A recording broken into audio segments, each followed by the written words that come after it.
दोस्तों, welcome in agriculture study BK में आपका स्वागत है। मैं विपिन कुमार। आज हम इस वीडियो में बात करेंगे सोयाबीन की खेती की, कि सोयाबीन की खेती किस प्रकार की जाती है और इसकी सोयाबीन की खेती का सर्विस्तार पूर्वक वर्णन करेंगे। तो इसमें हम सबसे पहले बात करेंगे इसमें वैज्ञानिक नाम की, कि इसका वैज्ञानिक नाम क्या होता है। फिर बात करेंगे कुल की, कुल के बाद फिर बात करेंगे हम इसका महत्व, कि इसका महत्व मतलब किस किस में प्रयोग किया जाता है इसका सोयाबीन का। और सोयाबीन के बाद हम बात करेंगे जलवायु की, कि इसे जलवायु कैसी चाहिए। फिर उत्पत्ति एवं इसका क्षेत्रफल की बात करेंगे कि कहाँ है। और फिर इसकी भूमि की बात करेंगे कि इसमें भूमि किस प्रकार की चाहिए, मिट्टी किस प्रकार की चाहिए। और उसके बाद हम बात करेंगे इसकी उन्नतशील प्रजातियाँ, कि इनके लिए प्रजाति कौन कौन सी होनी चाहिए।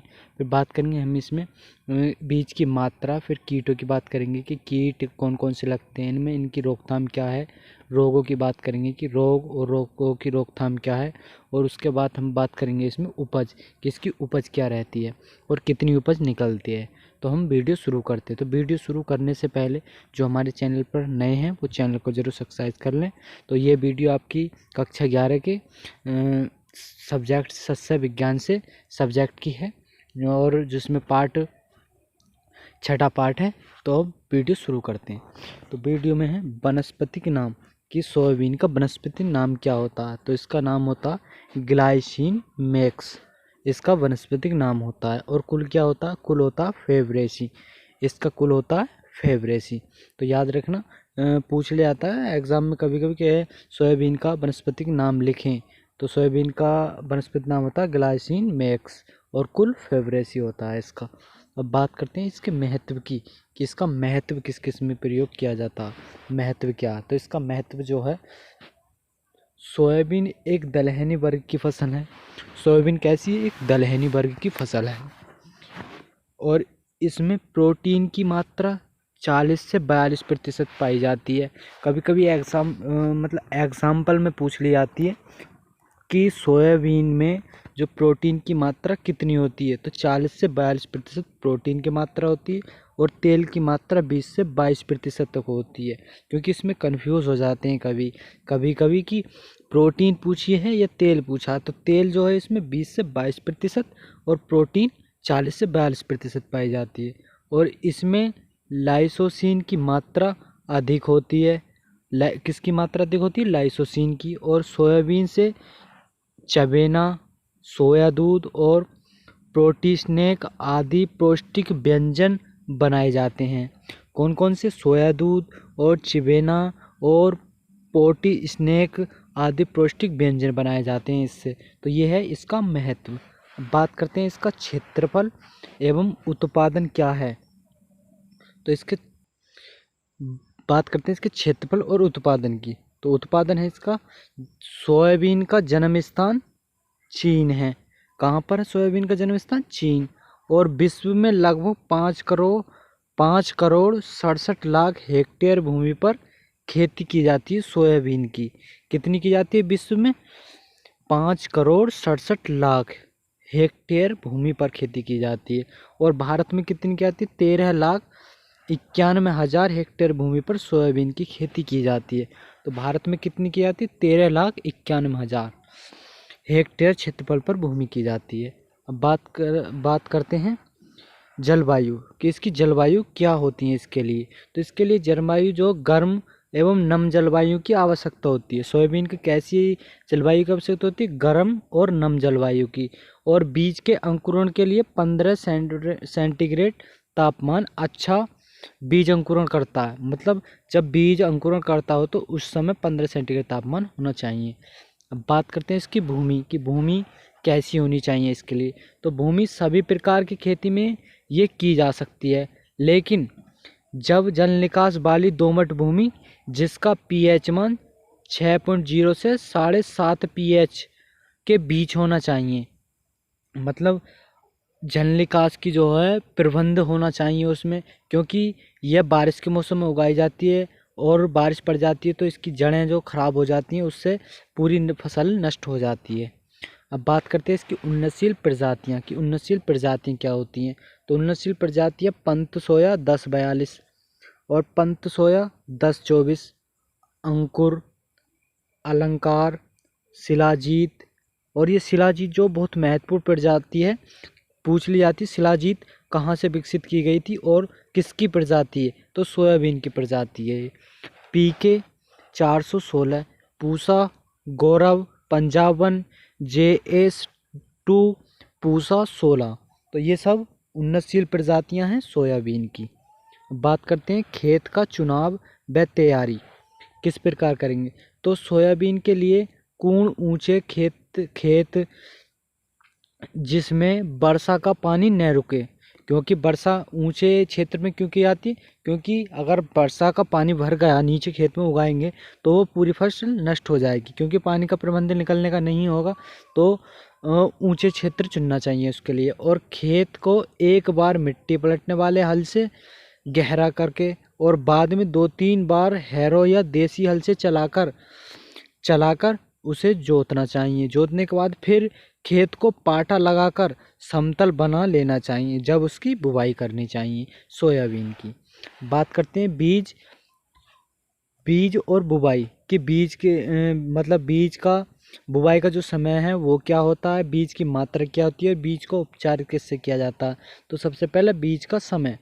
तो बीज का जो सोयाबीन की जो बुवाई का समय है वो 20 जून से 10 जुलाई के बीच कभी भी कर सकते हैं। और बीज की मात्रा कितनी होती है, 75 किलोग्राम प्रति हेक्टेयर बीज की मात्रा होती है। बीज उपचार किससे करते हैं, 4.0 ग्राम थायराम प्रति किलोग्राम के बीज से उपचारित करते हैं। किससे, थायराम से उपचारित करते हैं बीज को।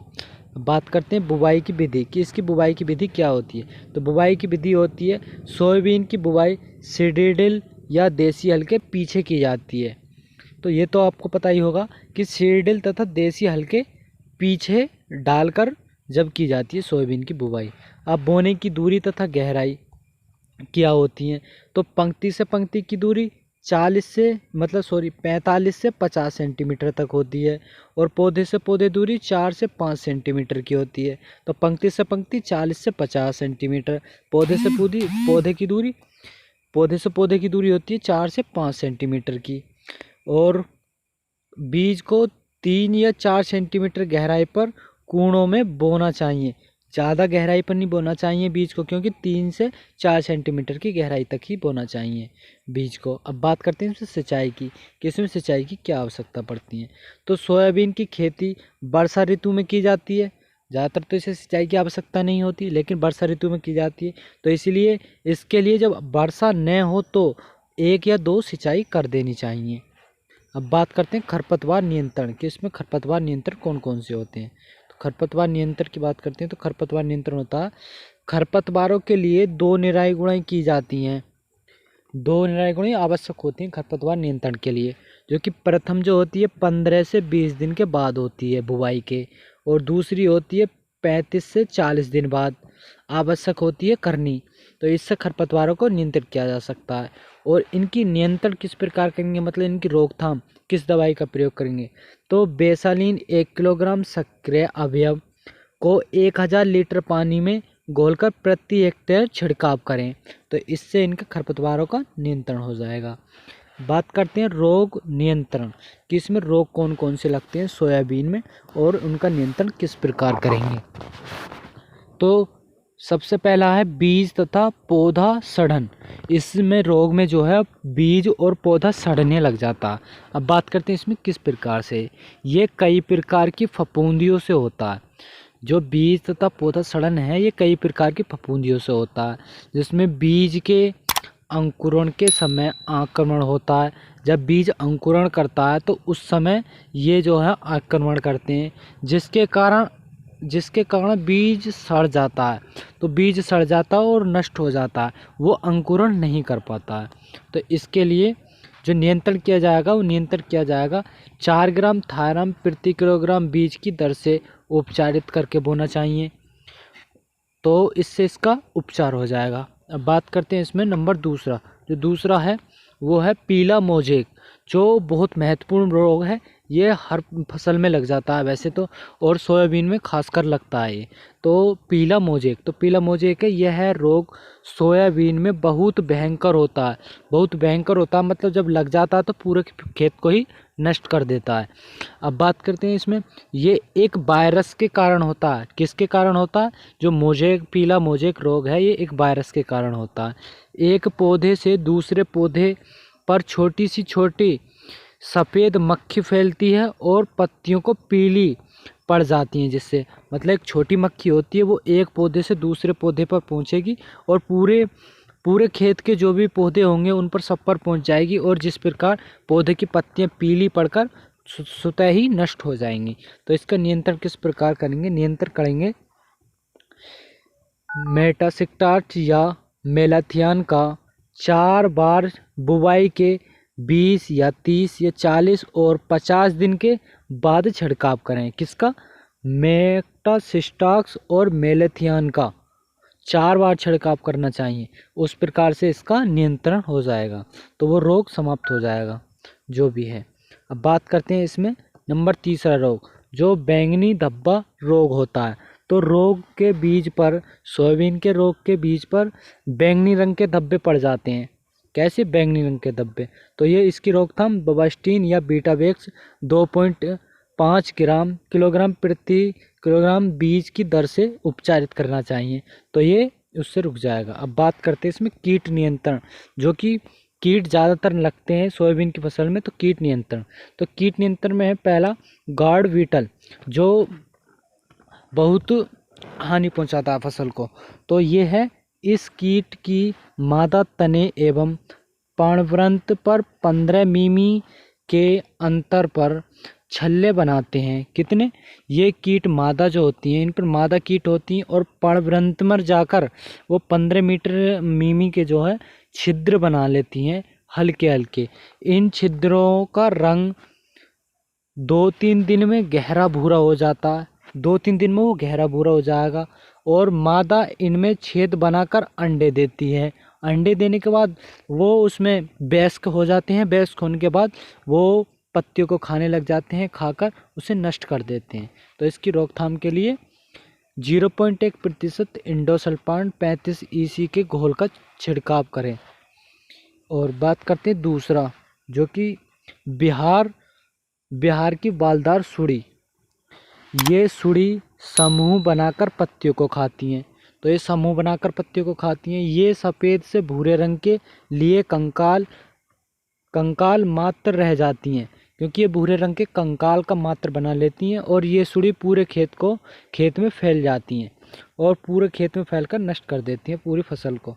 तो रोकथाम इसकी 1.5 लीटर इंडोसल्फान 35 EC का प्रयोग, या साइपर मेथेलियन को 1000 लीटर पानी में घोलकर छिड़काव करना चाहिए। अब बात करते हैं इसमें तीसरा, जो तीसरा रोग है तंबाकू की सुड़ी, जिसे तंबाकू की इल्ली भी कहते हैं। तो ये जो है तंबाकू की सुड़ी होती है और ये फसल में पहुंच जाती है सोयाबीन की में, तो उसे नष्ट कर देती है ये भी। अब इसका रोकथाम किस प्रकार करेंगे? तो 0.1% का इंडोसल्फान 35 EC में प्रयोग करेंगे। अब इसकी उपज होती है जो सोयाबीन की उपज होती है 25 से 30 क्विंटल प्रति हेक्टेयर। कितनी? 25 से 30 क्विंटल प्रति हेक्टेयर उपज प्राप्त होती है सोयाबीन की। और आपको इस वीडियो की डिस्क्रिप्शन बॉक्स में आपको लिंक मिल जाएगा, वहां से इसका आप PDF डाउनलोड कर सकते हैं। तो आपको वीडियो अच्छी लगी हो तो वीडियो को ज़रूर लाइक करें, और चैनल पर जो नए हैं वो चैनल को ज़रूर सब्सक्राइब कर दें, और वीडियो में कमेंट करके ज़रूर बताएं कि वीडियो कैसी लगी। तो मिलते हैं हम अगली नेक्स्ट वीडियो में।